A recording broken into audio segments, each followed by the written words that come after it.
जय हिंद दोस्तों, एक बार फिर से स्वागत है आप सभी का जेक वो चैनल में। आज हम लोग करेंगे पंचतंत्र की कहानी का पहला तंत्र का पाठ 15, जिसका नाम है बलवान शत्रु से बचो। किसी तालाब में ढेरों मछलियां और 3 मगरमच्छ रहते थे। एक बार राह भटकते कुछ मछुआरे उस तालाब के पास रुक गए। उन्होंने तालाब में ढेरों मछलियां देखी तो उनके मुंह में पानी भर गया। वाह, इस तालाब में तो बहुत मछलियां हैं, हमने तो आज तक तालाब की ओर ध्यान नहीं किया। चलो कल सुबह आकर इस तालाब में से मछलियां पकड़ेंगे, उनमें से एक मछुआरे ने कहा। एक मछ ने उनकी बातें सुन ली। इसने झट से सारी मछलियों को इकट्ठा किया और उन सबको मछुआरों की इरादे बता दी। मुसीबत को सिर मंडराते देखकर तालाब में रहने वाले सभी जंतु चिंतित हो गए थे। सभी सोचने लगे कि इस मुसीबत से कैसे बचा जाए। बहुत सोच समझ के पश्चात एक मगरमच्छ ने राय पेश की कि इस तालाब को छोड़कर किसी दूसरे तालाब में चले जाना चाहिए। कहा गया है कि शत्रु बलवान हो तो भाग जाना चाहिए या फिर किसी किले का सहारा लेना चाहिए, इसके सिवा और कोई रास्ता नहीं। दूसरे मछ ने अपने साथी की बात सुनकर कहा, भाई आप ठीक कहते हो, मेरा भी यही विचार है कि हमें यथाशीघ्र इस स्थान से निकल जाना चाहिए। किसी विद्वान ने कहा है, अत्यंत मोही नपुंसक लोग ही परदेश के नाम से डरते हैं।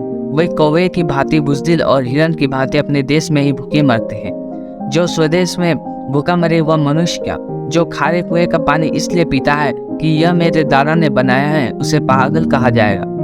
मछलियों ने भी उनसे सहमति जताई। फिर सभी जंतु उस तालाब को छोड़कर किसी दूसरे तालाब में चले गए। दूसरे दिन जब मछुआरे जाल लेकर उस तालाब में मछलियां पकड़ने आए तो उनके हाथ केवल निराशा लगी। टिटवी भी बोला, अरे भगवान, क्या तुम मुझे इतना ही बुजदिल समझती हो? मैं इस पापी समुद्र को अपने चोट से सुखा दूंगा। मैं बुजदिल मगरमच्छ नहीं जो डरकर भाग जाऊंगा।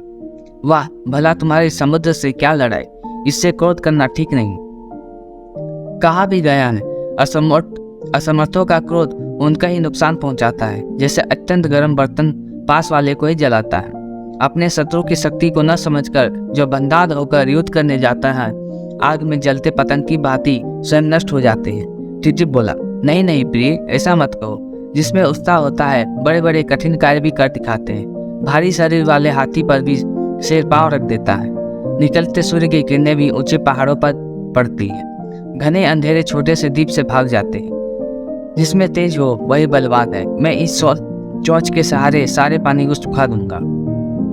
टिटवी बोला, हे स्वामी, जिसमें हर रोज सैकड़ों नदियां आकर गिरती हैं, उस समुद्र को भला तुम एक चोंच से कैसे सुखा दोगे?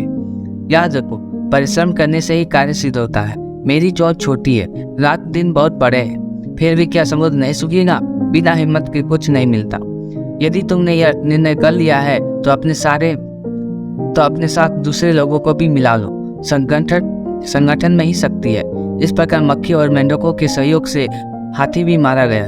वह कैसे? टिटवी ने पूछा। सुनो, तो आज के लिए बस इतना ही। आगे की वीडियो देखने के लिए हमारे चैनल को सब्सक्राइब करें अगर आप नए हैं तो आज के लिए बस इतना ही। आज के लिए बस इतना ही। आगे की कहानियां जानने के लिए हमारे चैनल को सब्सक्राइब करें। यह कहानी पसंद आई हो तो लाइक करें, शेयर करना ना भूलें। तब तक के लिए जय हिंद।